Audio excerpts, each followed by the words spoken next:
How much can a general surgeon earn without any fellowship or a MCH degree in Tier 1, Tier 2 and Tier 3 city?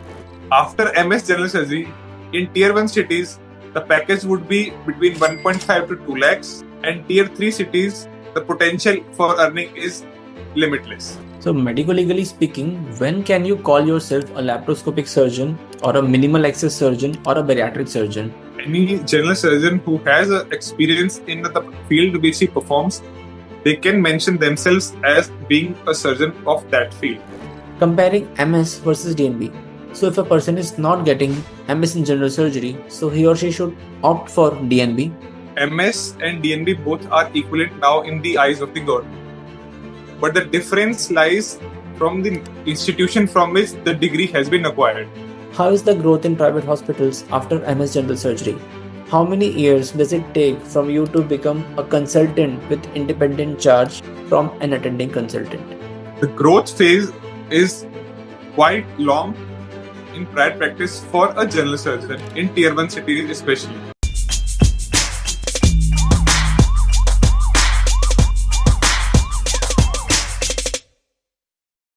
Hello everyone, Dr. Rahul Chawla this side. Welcome to episode 16 of NEET PG Mentoring Sessions, and today we are going to discuss about the future scope of general surgery with Dr. Prateek Lohchab. Dr. Prateek did his MS in general surgery from RML Hospital and he has a fellowship in minimal access surgery. He is also associated with our website healthpil.com as health educator. Welcome Dr. Prateek. Thank you for having me, sir. So Prateek, as you know, in this particular series, we discuss about scope of a particular branch, about the toxicity and how the residency is like, and the life beyond residency. How is the earning potential of that particular branch, the super specialization and the MCH, and various other facets of life as a practitioner in that particular branch. So starting with the usual line of conversation, why did you decide to take surgery? Was it a conscious decision? Were you always sure in your mind that you had to take surgery? Or it was like you were prioritizing something else, but you ended up taking surgery? Thank you, sir, for this opportunity. My reason for taking general surgery as my PG subject was simply because I could not think of myself doing anything other than surgery. Since the starting of clinical postings from MBBS, my favorite subject for that time was surgery. Even though we had no idea what surgery was or what complications or what sort of life we have as a surgery resident and beyond in the career. But progressively through internship and later on, I came to realize that surgery was the best option for me, which I aspired to follow in my career.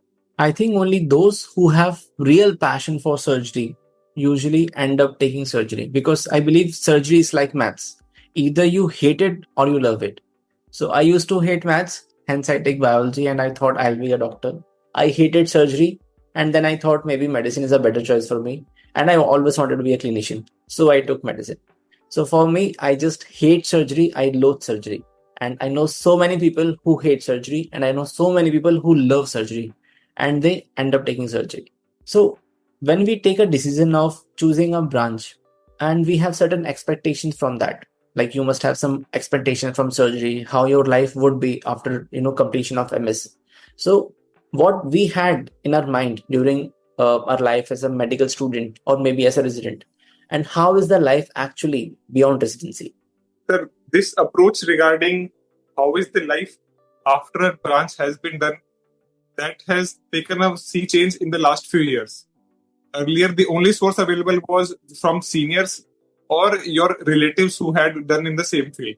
But now with all these platforms that we have, this conversation that we're having, individuals, students can have a better idea of what to expect and don't go blinded into any branch which they might have any fascination about. For general surgery, no doubt it is a very hectic branch, but if someone is truly passionate about surgery, likes doing their work, then as in any other case, they say, if your work is your passion, then you can go as long as it is needed. It goes for surgery also, the same way. When you were choosing surgery, many people must have told you that doing super specialization is really required in surgery. And if you want to settle in a metro like Delhi, then it's better that you do super specialization. Otherwise, your career growth won't be that good as you would have expected. So having that thought in mind, did you still go choose surgery? Otherwise, there are people who really want to take surgery, but they don't want to do super specialization. So they end up taking a branch that is surgical but terminal, like maybe orthopedics.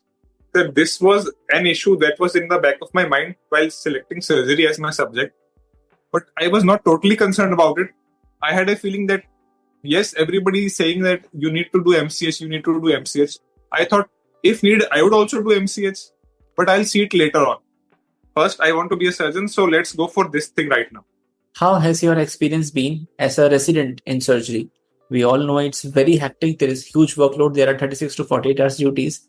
But just to know from your side, how has that experience of residency been? Was it too toxic? Was it bearable? And any interesting anecdote you would want to share with us during your residency? So I would just recall it in 2 words: very enjoyable and memorable. In any branch, hectic is there. Long working hours are always there. A lot of stress is also there. But when the event has passed, like after 2 months of residency, after 1 year of residency, all that I can remember is all the good memories that I have from my residency days. Not one of the toxic days I can remember. And by God's grace, till now, all the seniors that I have had, be it my mentors, my guides, unit heads, or even my HOD and friends, they all had been very supportive and very caring about me. There would be days when I would get scolded for some work which was not done fine, but it was never degrading or demeaning. It was only to give a constructive criticism to help us grow. I think when you are doing residency, it's very difficult to pass through that phase. The workload and the harassment is a reality. You cannot escape from that. But there is indeed a light at the end of the tunnel. If someone feels that the person won't be able to handle that much of toxicity, just remember that it is a test that everyone has to go through. Just like you did NEET PG and then you cleared that exam and then you got to be a resident. In the same manner, you have to pass these 3 years. You have to bear that toxicity, but indeed there is light at the end of the tunnel. And after a few years, when you think about those memories, those time, I think we all forget all those bad memories and only the good part remains behind, and that is what we cherish. Well said, sir, indeed. After the completion of MS General Surgery, what are the different fellowship options that you have apart from super specialization MCH, including short courses, 1 year and 2 year fellowships? Apart from the common MCH and DNB super specialization exams, a lot of options are available regarding which subspecialty we have interest in and would like to continue further. One would be the FNB exam, Fellowship of National Board. It's a 2-year course conducted by the NBEMS, the body conducting the DNB exam, in which they have a very specified courses available on the various hospitals across India. It is more prevalent in western and southern part of the country, not much in the Delhi NCR region, but still a lot of options are available. Apart from this, there are certain professional bodies which are a sub part of the Association of Surgeons of India, the ASI, the umbrella body of Surgeons of India.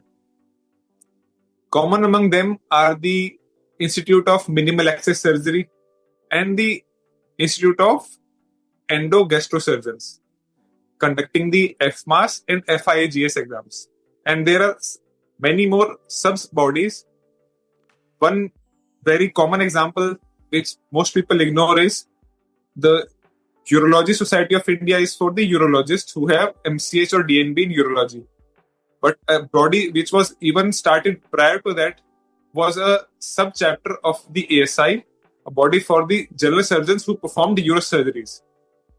They were initiated even before Urology Society came into existence. So there are many sub-bodies, each specializing in a fellowship program of a limited duration, which is, I would not say equivalent to a DNB or an MCH, but which gives you real life exposure and experience of cases which you would like to take forward, but have not been able to do or are not willing to continue the 2 and 3 year process of a degree. And these are all short courses. Yes, sir. Some courses are for 6 months, some are available for 3 months, and some are professional examinations which test your skill and which give you a certification that they have examined you and found you suitable enough to perform these surgeries. So medico-legally speaking, when can you call yourself a laparoscopic surgeon or a minimal access surgeon or a bariatric surgeon? If you do these fellowships, then do all these fellowships, whether 3 months or 6 months, can make you a bariatric surgeon or a laparoscopic surgeon, or there are specific fellowships that are recognized, and only if you have done those fellowships, then only you can call yourself a bariatric surgeon or a laparoscopic surgeon? Not really, sir. Any general surgeon who has experience in the field which he performs, they can mention themselves as being a surgeon of that field. However, to be a part of an organization which carries out that surgeon, they always set some standards that if you have completed these many cases of this particular disease or pathology, or you have these degrees or diplomas in that field, then only they could call themselves that. There is no MCH course in laparoscopy or bariatric surgery. There are fellowships, short-term to long-term fellowships, and then there are associations. So if you become member of those associations, you can easily call yourself a bariatric surgeon, laparoscopic surgeon, or a minimal access surgeon.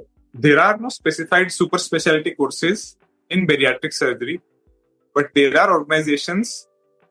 When you become a member of those groups, you can call yourselves a bariatric surgeon or a minimal access surgeon. Minimal access surgery, as I believe, is also now included in AIMS as an MCH course, right? Yes, sir. MCH minimal access surgery, which focuses mainly specifically on laparoscopic surgery in the general surgery field.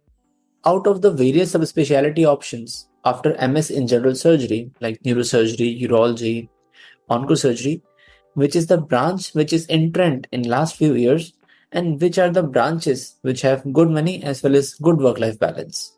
Urology and neurosurgery are the two evergreen branches which have ample scope and good remuneration. Urology being the one with the best work-life balance available. Neurosurgery would require comparatively longer working hours and maybe emergency surgeries as well when needed.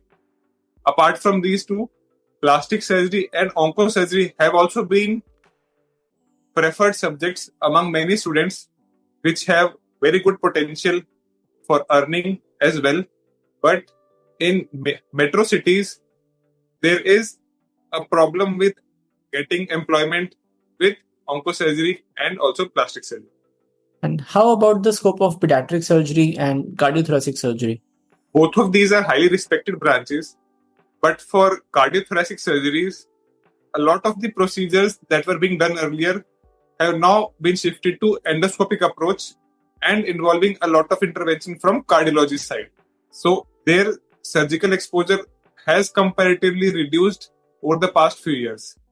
But one shining light would be the increasing trend for cardiac and lung transplantations, which are the exclusive field of a cardiothoracic surgeon. For pediatric surgery, there is not much appeal among the masses as well, resulting in low employability for pediatric surgeons. And they mostly find preference in academic training institutes. How is the scope in lesser known branches like MCH trauma surgery, minimal access surgery, and endocrine surgery?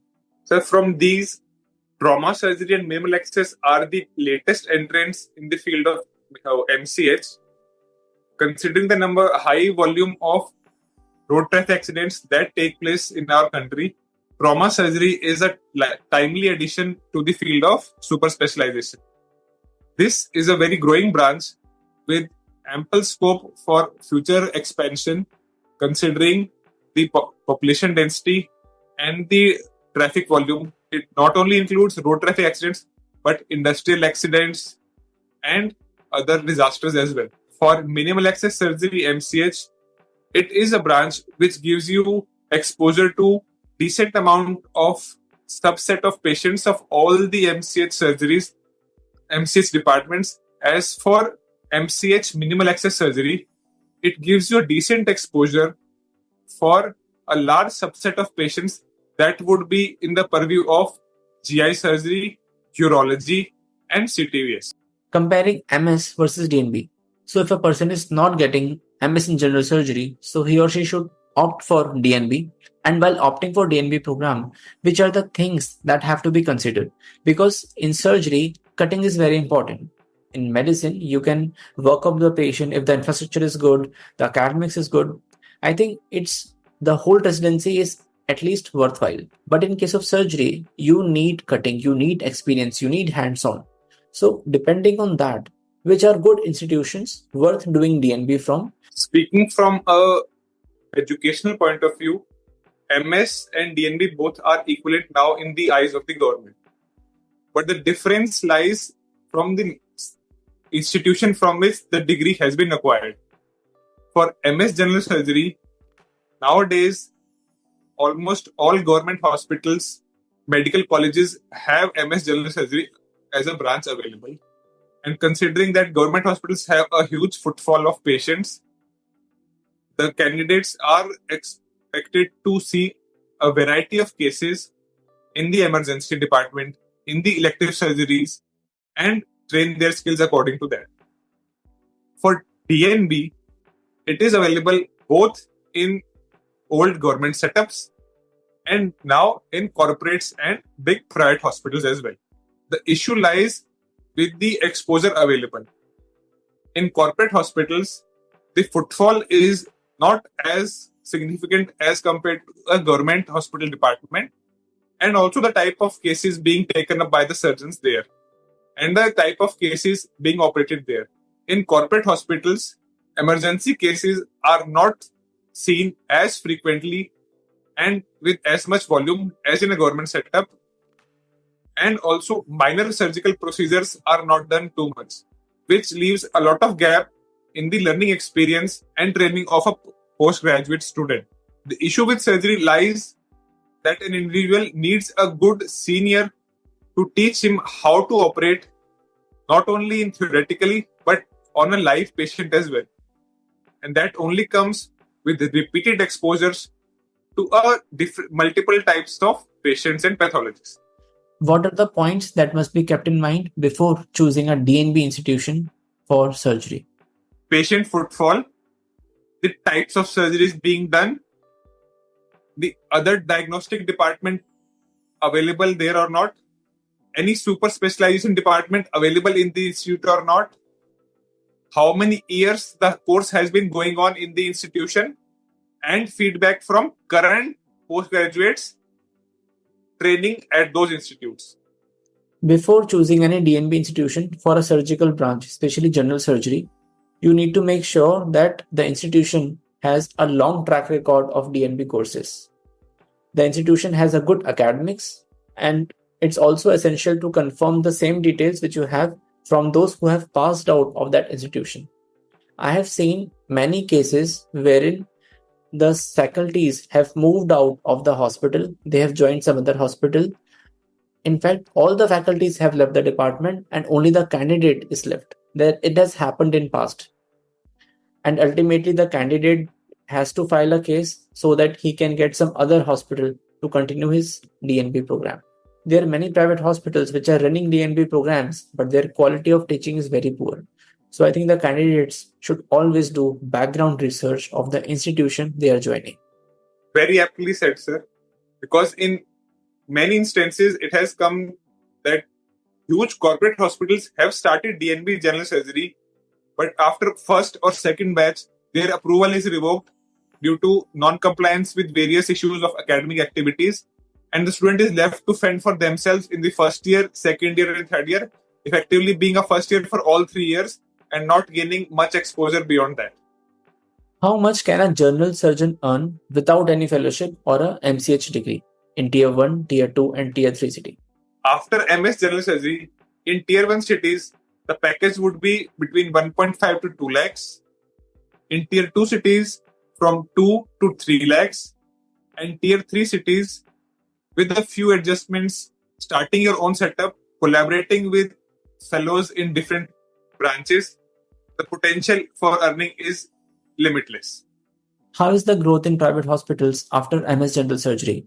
How many years does it take from you to become a consultant with independent charge from an attending consultant?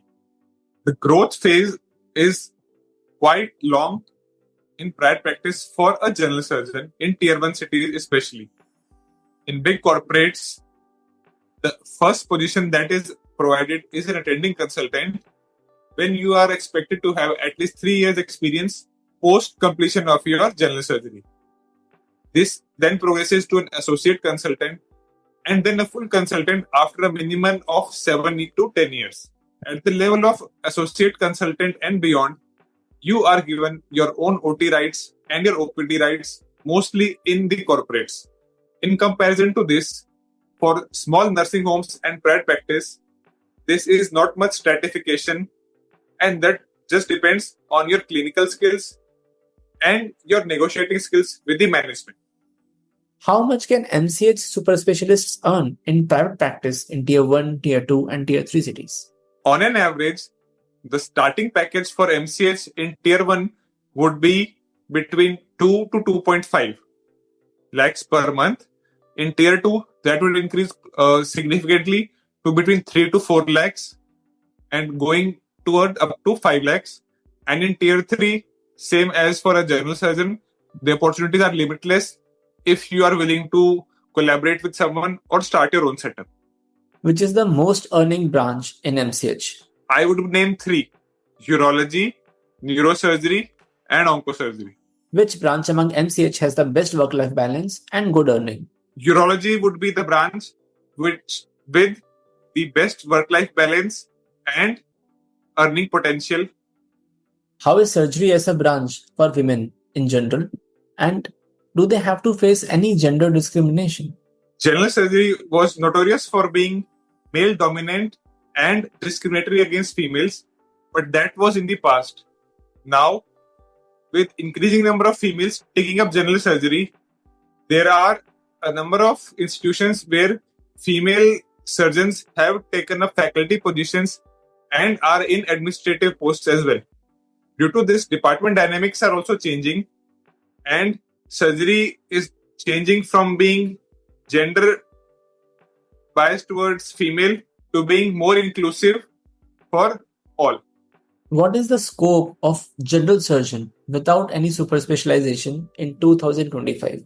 How is the future scope going to be for a general surgeon who doesn't opt for super specialization?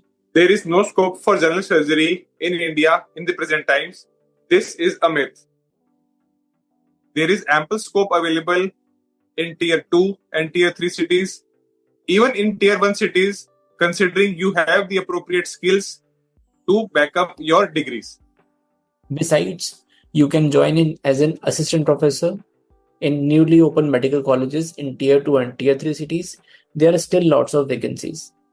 And if your plan is to settle in tier 3 city, there is no need of doing MCH even. You can easily join as an assistant professor in a government medical college, work there for 2-3 years. If the private practice is allowed, well and good. If it's not allowed, you can leave it after 3 years. You will have a name and then you can start your own center. A general surgeon usually performs a limited number of surgeries. For example, hernia, be it inguinal, ventral, or incisional, hydrocele, proctological surgeries, cholecystectomies, and cosmetic surgical procedures. However, with the appropriate training and fellowships for short duration courses, they can easily venture into specialized fields as well, like bariatric, breast surgeries, and others. Another option available would be to join the newly upcoming medical colleges and hospitals in various parts of the country, gain valuable exposure to a large number of patients, hone your skills, and then decide whether you would want to continue in the government setup or set up your own practice in your hometown in a tier 2 or tier 3 city. As my personal example, I belong to a tier 3 city, but I did not want to carry on with the rat race of MCQs and the slog of residency for another 3 to 4 years. Hence, I decided to pursue general surgery as my career branch. Initially, we would have to devote 3 to 4 years for establishing our practice, whether we have an MCS degree or a general surgery degree, both require the same amount of effort. So why not start it at an earlier point of time in your life so that you can advance your career at a steady pace without any undue delay? Exactly. I think it really makes sense to limit yourself to general surgery and do some fellowships if you are really planning to settle in tier 3 city. In fact, in many cases, getting an MCH could be counterproductive. If you are living in a tier 3 city which doesn't even have a good private hospital which has ICU and other diagnostic facilities or good infrastructure, how can an MCH survive in such a city? And to start your own center, that would require a lot of investment. So I think it makes complete sense to be a general surgeon, go to a tier 3 city, start your own practice, and obviously earning would be limitless after some time. Initial hurdles are going to be there anyway, whether you go for MCH or you limit yourself to MS in general surgery. Well, that was indeed an insightful discussion. Thank you so much, Dr. Prateek, for your time. I really hope that our audience will take some cues out of it and that would help them take an informed decision for NEET PG counseling. Thank you so much for your time. Thank you, sir. Thank you for having me on the show. Thank you.